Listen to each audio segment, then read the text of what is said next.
नमस्कार। मैं आपके सामने अप्रैल 2025 का करंट जीके लेकर हाजिर हूँ। शुरू करते हैं। सबसे पहले देखेंगे कि करंट जीके में इस बार क्या क्या घटित हुआ है। तो ये है आपके सामने करंट जीके अप्रैल 2025। तो शुरू करते हैं। इंपॉर्टेंट क्वेश्चन, माधव राष्ट्रीय उद्यान। लास्ट में जब हम पढ़ रहे थे तब हमने इसके ऊपर हल्की सी डिस्कशन करी थी। हाल ही में भारत सरकार ने पिछले 2 महीनों में 3 ऐसे राष्ट्रीय उद्यान थे जिनको टाइगर रिजर्व डिक्लेयर किया है। जैसा कि हम जानते हैं कि भारत में पीछे कुछ समय से हम लोग देश में जो लुप्त हो रहे टाइगर थे उनकी संख्या को पूरा करने के लिए साउथ अफ्रीका और नामीबिया जैसे देशों से कुछ टाइगर मंगवाकर उन्हें मध्य प्रदेश के कुनो नेशनल पार्क में रखा है। तो भारत इस समय देश के अंदर टाइगर रिजर्व की स्थापना कर रहा है ताकि उनको संरक्षण प्रदान किया जा सके। तो माधव राष्ट्रीय उद्यान की अगर हम बात करें तो मध्य प्रदेश का माधव राष्ट्रीय उद्यान देश का बना 58वां 58th टाइगर रिजर्व। चलो यहीं पर एक चीज और देखते हैं कि अगर माधव राष्ट्रीय उद्यान अगर 58 बना है तो मध्य प्रदेश का ये 9th है, एमपी का 9वां है। जैसा कि हम लोग जानते हैं कि ये तो 58 है, 57 टाइगर रिजर्व बना था मध्य प्रदेश का रातापानी। लास्ट क्लास में हम लोगों ने इसके ऊपर भी चर्चा करी थी कि रातापानी जो है ये भी टाइगर रिजर्व है और ये था 57, और अभी जो बना है माधव ये 58, ये भी मध्य प्रदेश में था और ये वाला भी मध्य प्रदेश में ही। ठीक है, तो ये मध्य प्रदेश के शिवपुरी में है। यहाँ पर एक नया क्वेश्चन आप लोगों के लिए जोड़ा गया है कि भारतीय वन्य जीव संरक्षण अधिनियम 1972, ये वर्ष वो था जब भारत में वन्य जीवों की रक्षा के लिए काम किया गया था, टाइगर रिजर्व के लिए काम किया गया था। हिमाचल प्रदेश में एक भी टाइगर रिजर्व नहीं है। ये अलग बात है कि हिमाचल प्रदेश में नेशनल पार्क तो है, चाहे वो पिन पार्वती वाला है, चाहे वो ग्रेट हिमालयन है, चाहे वो इंद्र किला है, चाहे वो खीर गंगा है, चाहे वो आपका सिरमौर डिस्ट्रिक्ट में सिंबलवाड़ा है ना। फिर अभी हाल ही में भारत सरकार ने और हिमाचल सरकार के साझे प्रयासों से धौलाधार वाले को भी जो है वो नेशनल पार्क डिक्लेयर किया गया है। तो टाइगर रिजर्व हिमाचल में एक भी नहीं है। हमने देखा कि किस प्रकार से माधव राष्ट्रीय उद्यान जो था राष्ट्रीय उद्यान के साथ साथ इसे टाइगर रिजर्व भी डिक्लेयर किया गया है, टाइगर रिजर्व।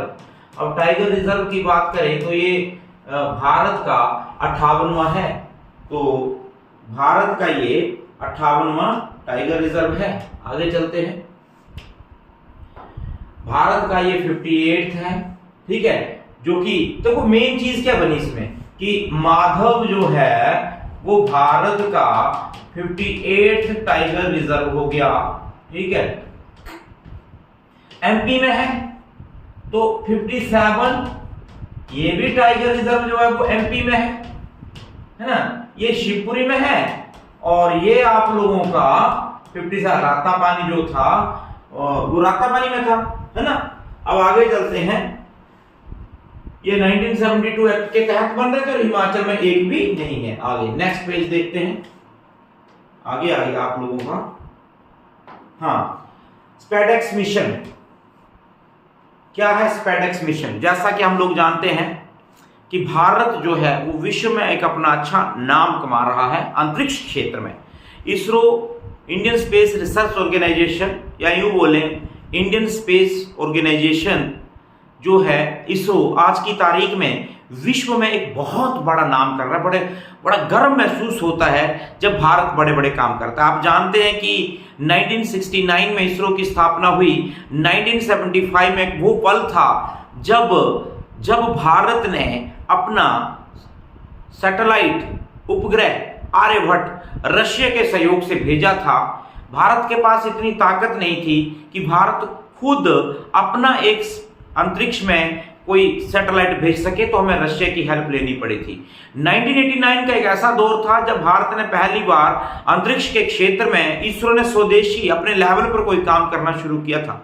2025 तक पहुंचते पहुंचते आप हैरान हो जाएंगे कि आज हम चंद्रयान मिशन भी भेजते हैं और हम मंगलयान पर भी सफल होते हैं। तो इसके बाद आपको जानकर हैरानी तब होगी जब आज की तारीख में वर्ष 2025 तक पिछले कुछ समय से भारत ने 393 विदेशी उपग्रहों का प्रक्षेपण किया है। ठीक उसी प्रकार से जिस प्रकार से 1975 में भारत ने रशिया की मदद ली थी एक सैटेलाइट को भेजने के लिए, तो उस समय रशिया ने भारत का एक अंतरिक्ष यान बोलो, सैटेलाइट बोलो, प्रक्षेपित किया था, भेजा था।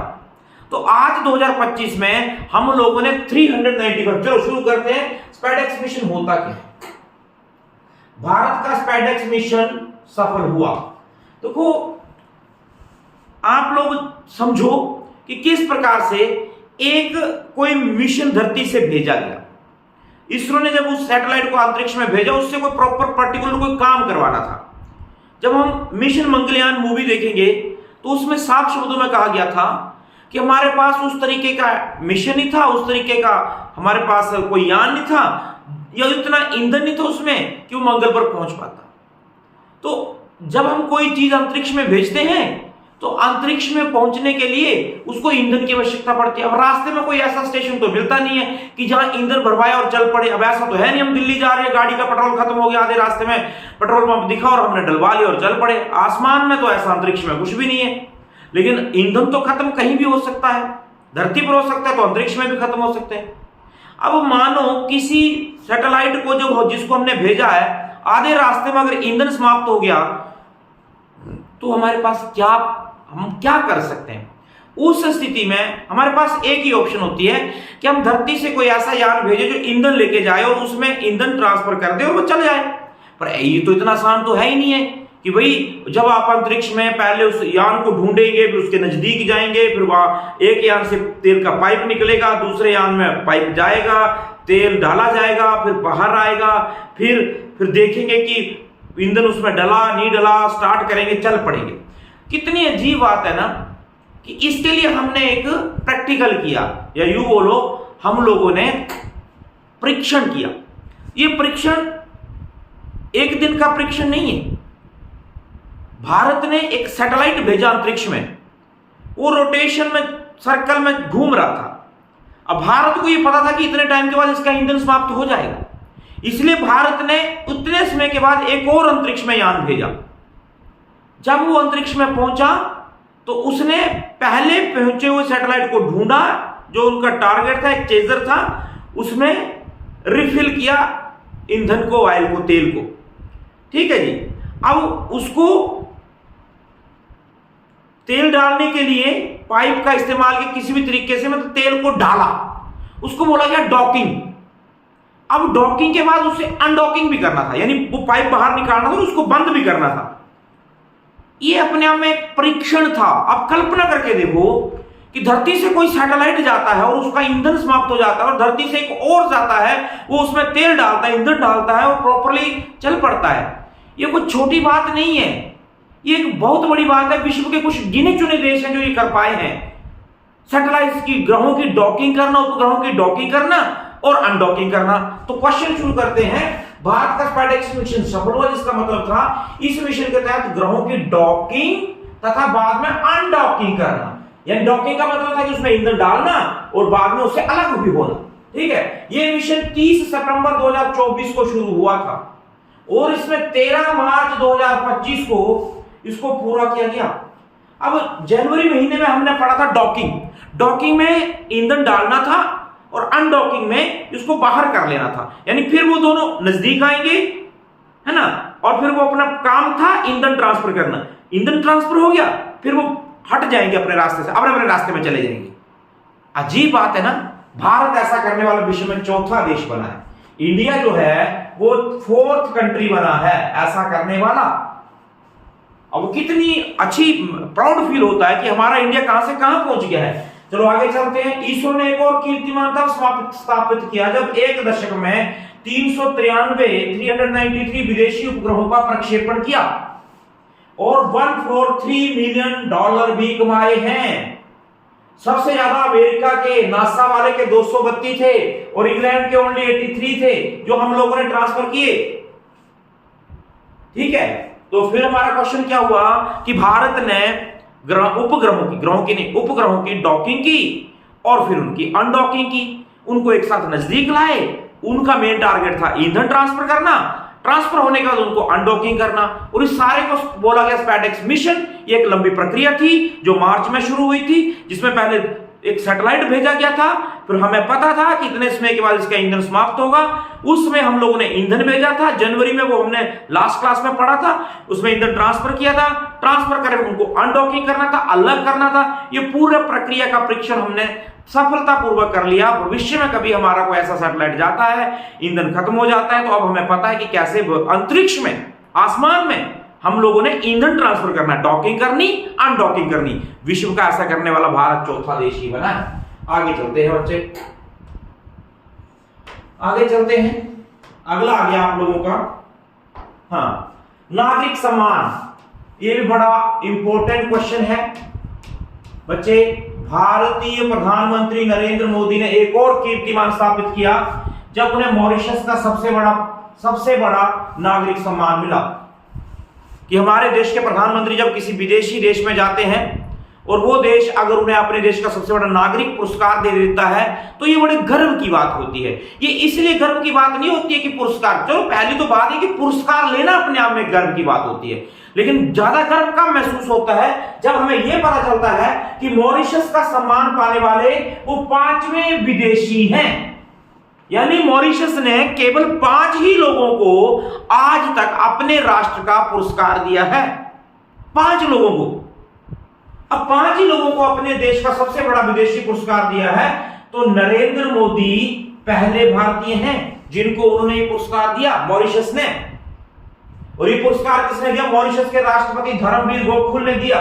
तो 2-3 क्वेश्चन तैयार हो रहे हैं। एक तो मॉरिशस का सबसे बड़ा पुरस्कार मिला, दूसरा ये 5 ही विदेशियों को मिला, पहले भारतीयों को मिला, और उसके बाद बोला नरेंद्र मोदी को विदेशों से मिलने वाला ये 21वां सम्मान है। नरेंद्र मोदी आज तक 21 राष्ट्रों के सम्मान प्राप्त कर चुके हैं। पीछे हमने 20 पढ़ा था, ये भी अपने आप में वर्ल्ड रिकॉर्ड है। अमेरिका चाहे बोले डोनाल्ड ट्रंप मैं बड़ा सुपरमैन हूं, चाहे एमेनुअल मैक्रा बोले फ्रांस के मैं बड़ा सुपरमैन हूं, लेकिन 21 देशों के पुरस्कार नहीं ले पाए आज तक। तो ये गिनीज बुक में भी एक रिकॉर्ड, वर्ल्ड रिकॉर्ड है कि किसी देश का कोई आदमी बाहर विदेशी देशों से पुरस्कार प्राप्त करता। बड़े दुख की बात है, 3 दिन पहले भारत के जम्मू कश्मीर राज्य के पहलगांव में एक आतंकवादी घटना घटित हुई। आज भारत जो भी एक्शन लेता है, ऐसा एक अनुमान है कि भारत एक्शन लेगा जरूर। इसके बारे में हम डिटेल में चर्चा करेंगे। जो भी एक्शन लेता है तो विश्व भारत के साथ होगा, मॉरिशस जैसे देश भारत के साथ होंगे। आगे चलते हैं। नरेंद्र मोदी दूसरी बार, अब यहां एक और क्वेश्चन कि मार्च आई थिंक 12 को मॉरिशस का राष्ट्रीय दिवस होता है, तो उसमें मॉरिशस ने भारत के प्रधानमंत्री नरेंद्र मोदी को एज ए चीफ गेस्ट बुलाया था। जैसे हमने 76 दिवस को हमारे जो भारत के जो 76वां गणतंत्र दिवस था जिसमें हमने इंडोनेशिया को बुलाया था। तो चलो आगे चलते हैं। अगला आता है Goa shipyard. Goa shipyard limited में निर्माणाधीन विध्वंसक युद्धपोत तवाशे, ऐसे भी लिख सकते हैं इसको, तवाशे, गोवा में जल अवतरण हुआ किया गया। युद्धपोत का तो आप मतलब जानते ही हैं, है ना, बड़े लेवल का एक ऐसा जिसमें फाइटर जेट भी निकल जाते हैं, उड़ जाते हैं, उतर जाते हैं एक तरह से। तो ये सीरीज का अपने आप में 4था था, और ये रशिया के सहयोग से, है ना, रशिया के सहयोग से बनाए जा रहे थे, और ये अंतिम था।